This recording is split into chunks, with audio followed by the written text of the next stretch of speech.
Cumprimentamos a todos com a paz de nosso Senhor e Salvador Jesus Cristo. É com muita alegria que nós damos continuidade aos estudos bíblicos das lições CPAD. Estamos estudando a Escola Bíblica Dominical. Na sequência, lição 10, o avivamento na vida pessoal.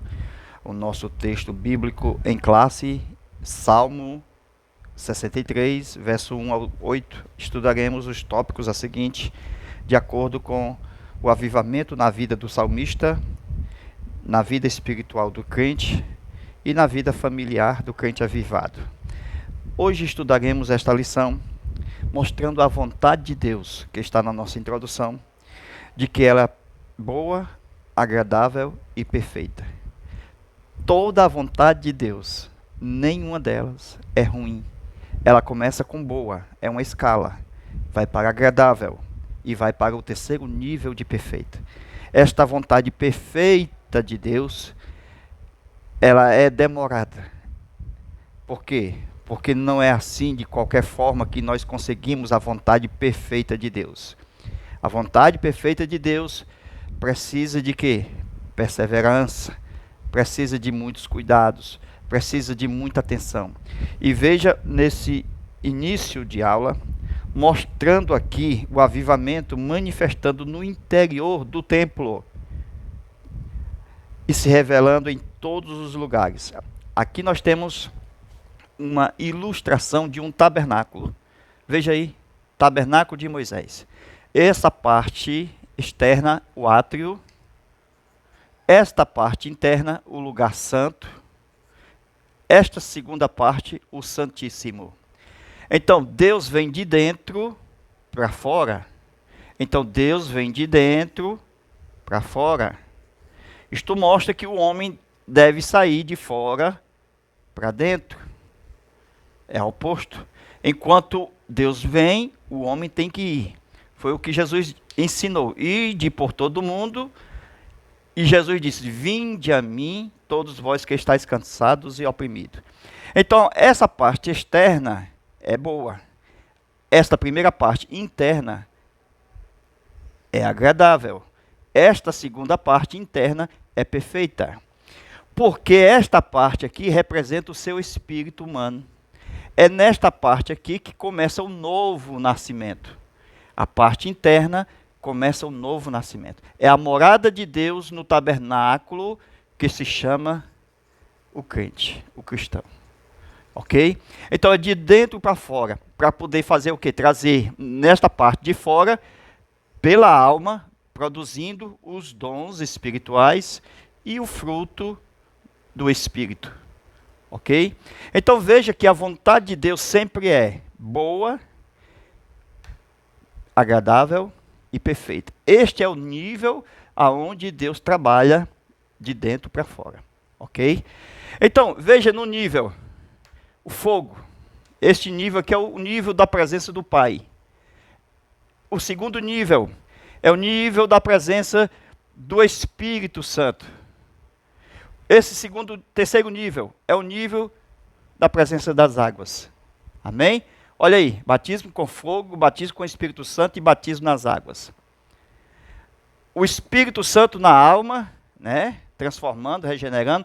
O batismo com fogo na presença a presença do Pai no seu espírito, e as águas representando o seu batismo público, na parte externa, exatamente do templo cristão. O homem tem um corpo, tem uma alma e tem um espírito. Então o homem é um templo de Deus. Então Deus se manifesta no interior do templo, porque ele vem para o Santíssimo. Deus veio para o Éden. Deus veio para o Santíssimo do tabernáculo de Moisés. Deus veio para o Santíssimo da tenda do tabernáculo de Davi. E assim, Deus vem para o nosso espírito humano, para a tenda do tabernáculo do corpo do crente. O avivamento na vida do salmista. É aqui que nós vamos começar a nossa aula mostrando a busca de Deus a Deus sincera. Ok? Vamos continuar. Veja que o salmista ele experimenta momentos de lutas. Veja, momentos de luta. quando estamos em momentos de luta, estamos em dificuldade humana. Então, se nós temos um problema humano, que são as lutas, então temos que recorrer a Deus. Veja que a presença do Pai, que é o fogo, está em você, em nós, em mim. Esta presença do Pai, que é fogo, ela é uma presença constante, não sai. O crente diariamente precisa dessa presença. Então é diária, mostrando que a presença do Pai no crente terá sucesso, vitória, certo? Neste mundo, ok? Terá vitória de uma forma familiar e de uma forma em que esteja no seu trabalho e também na sua escola. Esta é a forma diária desse batismo no fogo que Jesus disse. Não foi que ele falou? João disse, ele vos batizará com o Espírito Santo e com fogo. Então, esta lição de hoje que mostra o tema. O avivamento na vida pessoal. Esta vida pessoal precisa do batismo com fogo. Nós poderemos denominar esta lição de número 10 como batismo no Pai. Amém? Porque nós já sabemos o batismo no Espírito Santo e também o batismo nas águas. Mas Jesus também batizará com fogo. Então, este fogo aqui não é o fogo, aquele que vem somente em chamas. Não, é o fogo da maturidade. É o fogo da purificação. É o fogo da renovação. É o fogo aonde renovará este homem interior para produzir o caráter segundo Deus. Viu? É o fogo que produz dentro dele um novo homem segundo Deus. O que nós observamos é o seguinte, que de acordo com a nossa lição, nós temos problema. E o problema, muitas das vezes, são grandes. Por exemplo, Jesus disse, no mundo tereis aflições. Aflições, tribulações, angústia. Muitos passam por angústia e quase não saem. Porque a palavra angústia, no original, quer dizer boria, sem saída. E quando o crente chega num estágio de angústia por causa desse mundo, o mundo que é mau, com todos os seus aparatos, o que nós observamos é que, ao passar por esta grande angústia, quando nós aparentemente estamos sem saída, o salmista precisa, nesse contexto aqui, para nós, ter uma busca sincera. Buscar a Deus com sinceridade nos momentos de luta. Por que com sinceridade? Para atrair a atenção de Deus. Porque muitos buscam a Deus sem saber quem é Deus. Porque em vez de estar buscando a Deus e Deus chegando até a ele está buscando a Deus de forma errada, e esta forma errada não chamará Deus para a sua atenção, mas Deus estará, em vez de estar alegre com as suas orações, ele estará triste, porque você não está buscando com sinceridade. Quando eu falo com sinceridade, eu estou mostrando que nós precisamos entender como Deus age e como Deus vem até nós.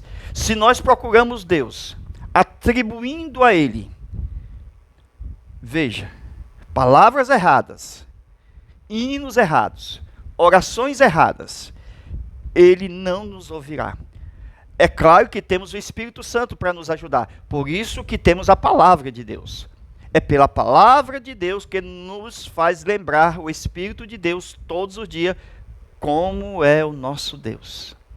Por isso que os cânticos têm que ser bíblicos, nossas orações devem ser bíblicas, nossas petições devem ser bíblicas, tudo que nós vamos falar de Deus deve ser bíblica.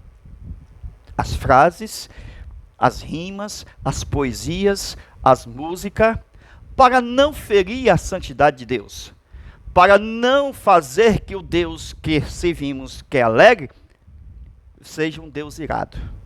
Que o nosso Deus é um Deus de amor e de contente, venha ele com a sua ira. E não é assim que Deus age. Nós vamos ver, de acordo com a nossa lição. Veja aí. O salmista experimentou muitas lutas. Ele desejava a presença de Deus. Ó Deus, Tu és o meu Deus.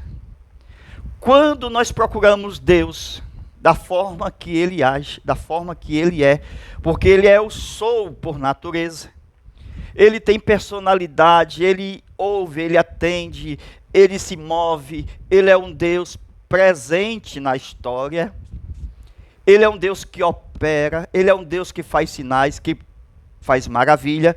Então, ele buscava Deus com a sua sinceridade e dizia: ó Deus, Tu és o meu Deus.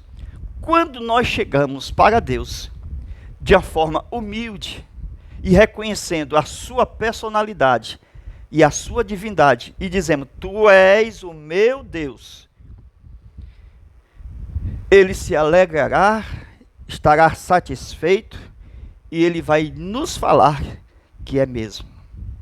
E ainda mais, eu sou o Deus de Abraão, eu sou o Deus de Isaac, sou o Deus dos teus pais e sou o teu Deus. Então, aleluia.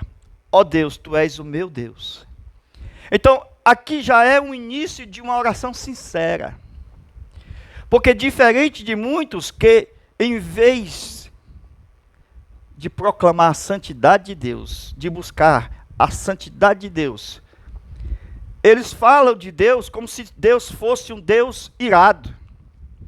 Um Deus que ficasse distante, que não ouvisse. Um Deus que saísse da história. E que, ao falar com o homem, ele só vinha com fumaça e com fogo. E com juízo.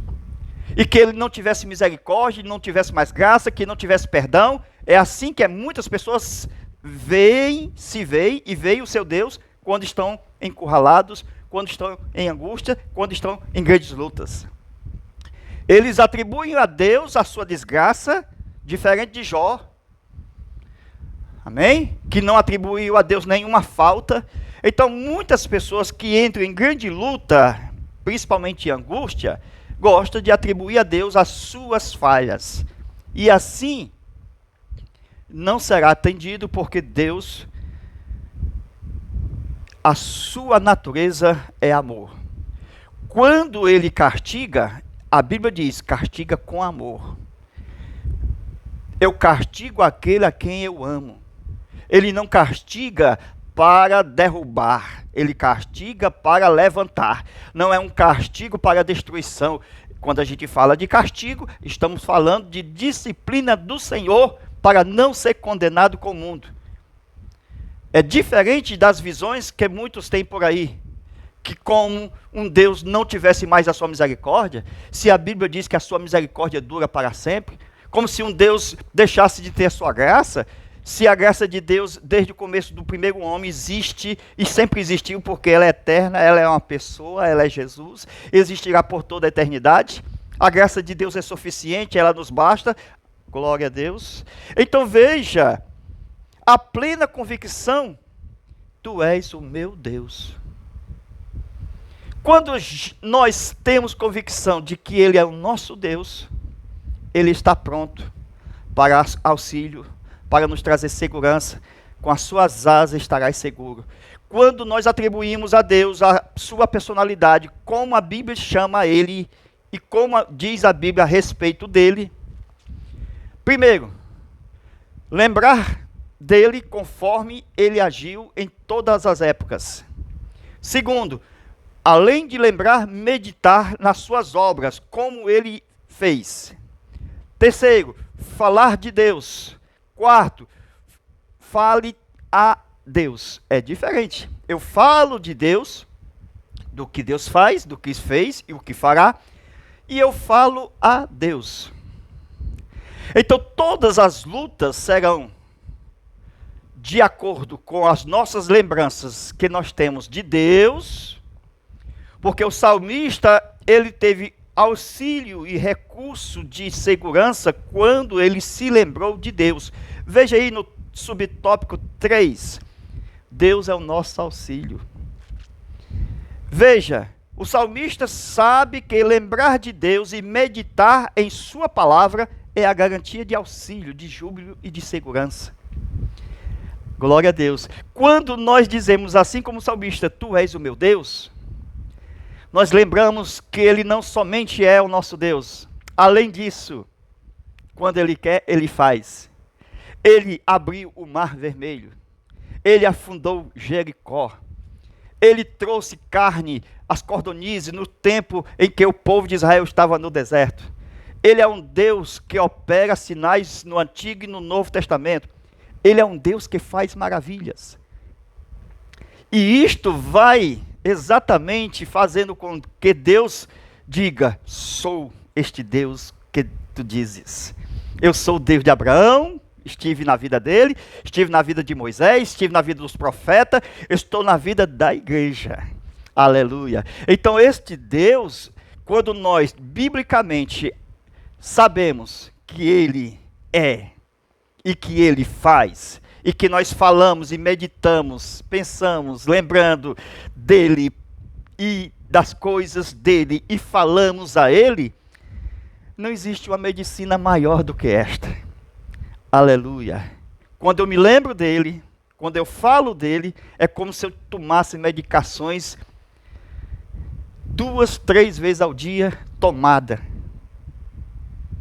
Mas quando eu falo a ele, é como eu tomasse uma bezetacil que cura instantaneamente, porque eu estou falando a ele. Eu saí das pílulas que fala a respeito dele, mas agora estou na bezetacil porque eu falo a ele. Então, ninguém quer estar em oração. Ninguém quer levar uma bezetacil.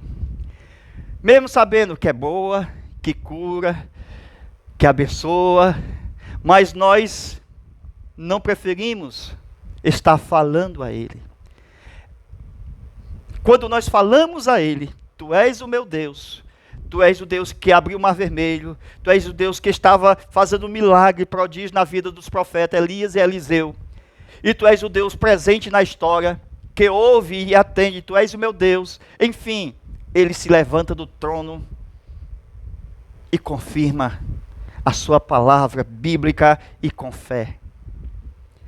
Glória a Deus. Com isso a gente sabe muito bem que o salmista, procurando e buscando a Deus com sinceridade, contemplando e bendizendo ao Senhor, ele teve em sua carne que estava, veja, a sua carne e seus ossos estavam secando, porque estava sem água. Então, diante de uma parte fisiológica, que a carne e o corpo humano, ela seca sem a presença da água, assim também sem a presença de Deus, nós secamos espiritualmente. Então, precisamos nós entendermos que a fortaleza, ela só pode vir, esta fortaleza é o poder de Deus, quando nós reconhecemos que a glória é de Deus e contemplamos que esta glória está no santuário. A glória de Deus está no santuário. É de lá que sai o santuário. Veja aqui mais uma vez. A glória de Deus está no santuário, no lugar santíssimo, que resplandece até que chegue na sua vida. Quando nós entendemos que essa glória que resplandece chega em nossa vida, nós temos fortaleza. Amém? Sabe para quê? Fortaleza para a destruição de ninhos de Satanás. Nós temos uma nova natureza em Cristo. E essa nova natureza é contra o diabo. Então o diabo luta contra nós e nós lutamos contra ele. Então é uma natureza agora nova em Cristo, em nós, que ele fez uma nova nação, que Pedro diz que é santa, que é poderosa. Está em Ezequiel 31, verso 10, que Deus fez uma nação poderosa para destruir exatamente ao luzeiro, a Lúcifer e os seus demônios. É como um gato que tem uma natureza para matar rato. É da natureza do gato matar rato. É da natureza do peixe comer, melhor, é da natureza do gato comer os peixes. É da natureza da igreja expulsar demônios. Glória a Deus.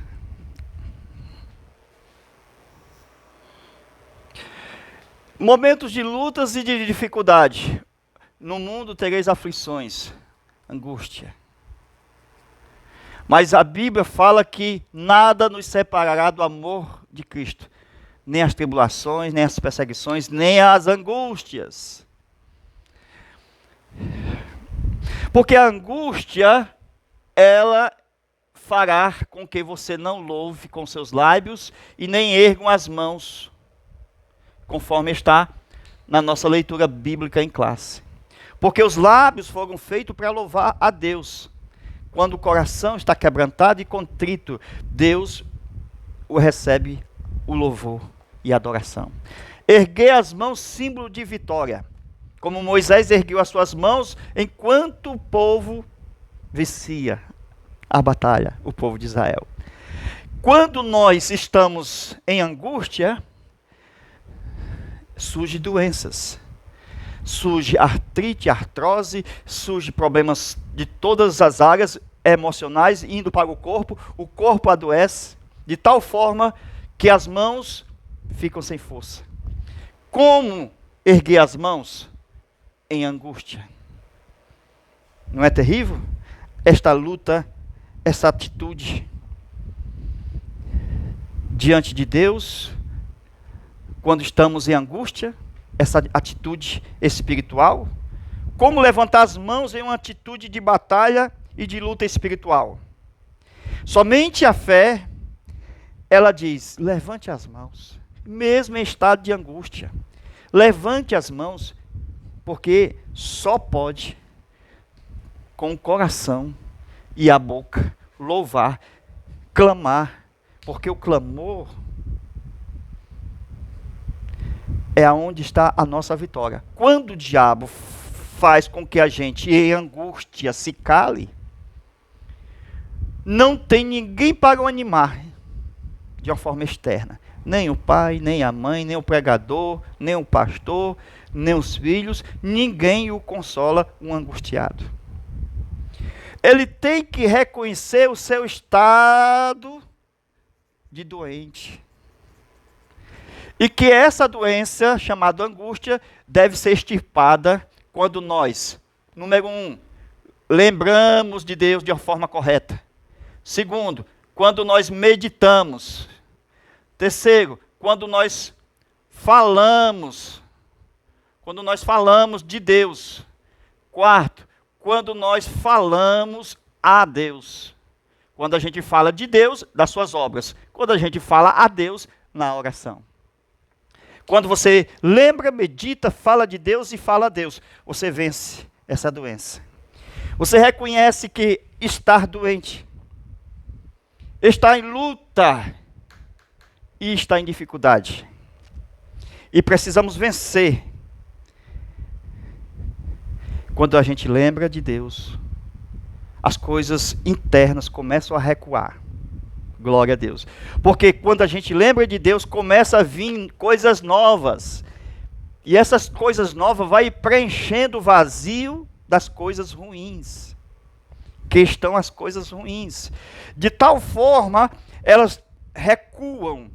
E somente assim, ao recuar, as coisas ruins que estão na angústia, internamente, este homem, esta mulher, passa a ter uma alma a ser consolada.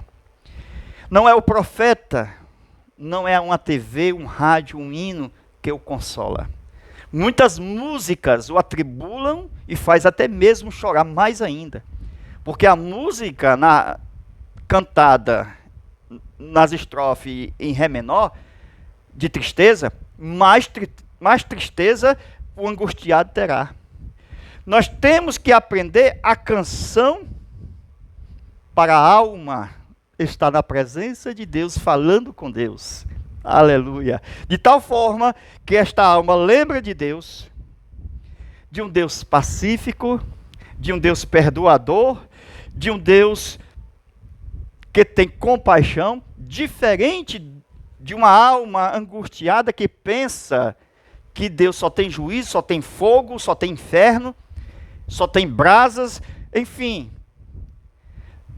Esta alma começa a entender que o seu Deus é poderoso para tirar desta angústia, desta perturbação, de tal forma que quando nós temos Deus, lembramos de Deus, falamos de Deus, há uma fortaleza, e diante desta fortaleza há um escape, porque tem segurança, e assim temos força, a alma começa a ser consolada. Enquanto nós não entendermos biblicamente estes hinos que estão passando por aí, que fala de um Deus derrotado, caído, e que as almas dos homens estão cada vez mais baixas na sua autoestima. Estas pessoas têm que conhecer o seu Deus como está na Bíblia, e não como as canções dos rádios da TV o cantam. Então as canções e as letras têm que ser bíblicas, porque o mundo está se acabando. E muitas das letras estão sendo cantadas à luz do mundo. A letra do mundo, a melodia do mundo. Como se Deus não tivesse mais inspiração, como se Deus não falasse mais, como se Deus não inspirasse mais. E há muitos profetas, até hoje, profetizando morte e sepulturas, acabando mais ainda com o angustiado. E nós temos que ter a certeza de que o nosso Deus, Ele continua o mesmo. Ele levanta o caído, Ele perdoa, Ele está pronto para perdoar, Ele é grandioso em perdoar, Ele está esperando o filho pródigo, Ele está esperando a todos quanto crê no seu Filho. É um Deus galardoador daqueles que o buscam. Glória a Deus.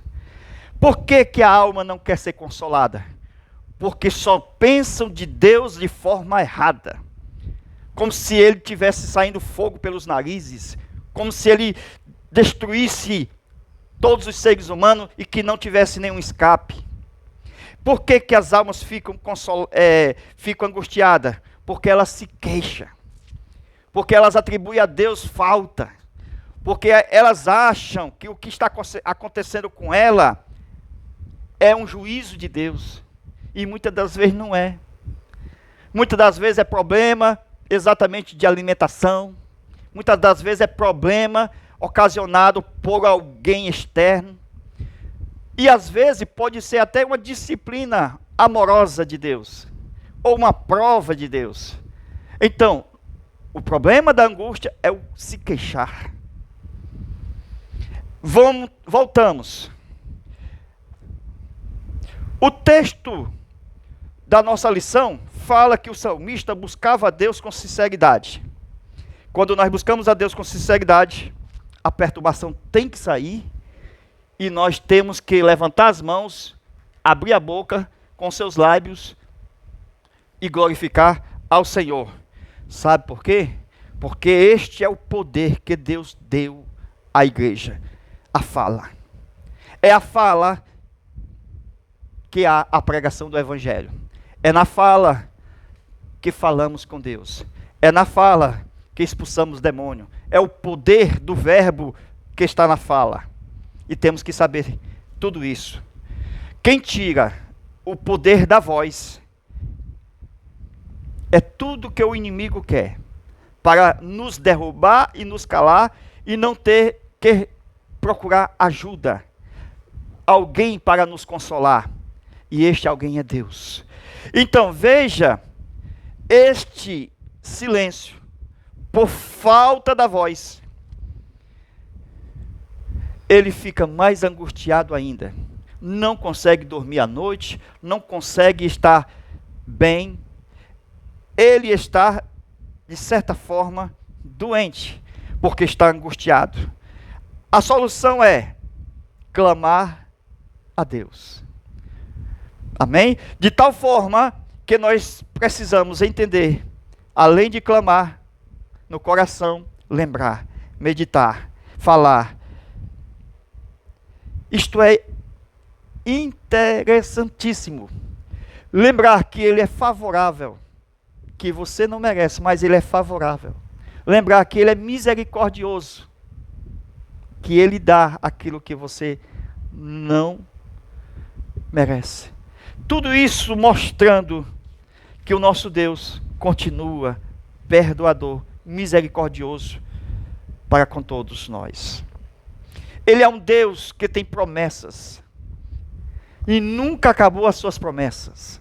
De geração a geração, Ele tem promessa. As gerações de Abraão, Isaque e Jacó, Ele cumpriu as suas promessas. Ele cumpre as suas promessas na vida de todos que vêm a este mundo. Glória a Deus. Não se esquece da sua misericórdia. Viu? Tem muitas pessoas que não sabem falar com Deus. Em vez de estar querendo ficar sadio, tento, entre aspas, atribular Deus. Colocar Deus na parede. Mas Deus não pode ser atribulado e nem ser questionado. É Deus que investiga e não pode ser investigado. Operando o Senhor, quem impedirá? O teu caminho está no mar. E quando Ele opera, não há pegadas, não há exatamente rastro. Por quê? Porque Ele faz de uma forma em que ninguém vê. De uma tal forma em que as pessoas não conseguem ver as suas pegadas. Não há cirurgia, não há marcas, porque Ele é um Deus que não deixa marcas. Ele anda no meio do mar. O seu caminho está no mar. Ele sai da casa do seu santuário. E quando ele caminha, não há quem o investigue. É Ele que investiga todas as coisas e de ninguém Ele é investigado. Amém? Meus queridos irmãos, está aqui o nosso Zap. Vamos gravar mais uma aula de continuação. Entre no Zap, pede. Esta aula ainda tem a segunda parte. Ela será enviada para ir para o seu celular no nosso WhatsApp. Deus abençoe. Até a nossa próxima aula, se Deus quiser. Amém.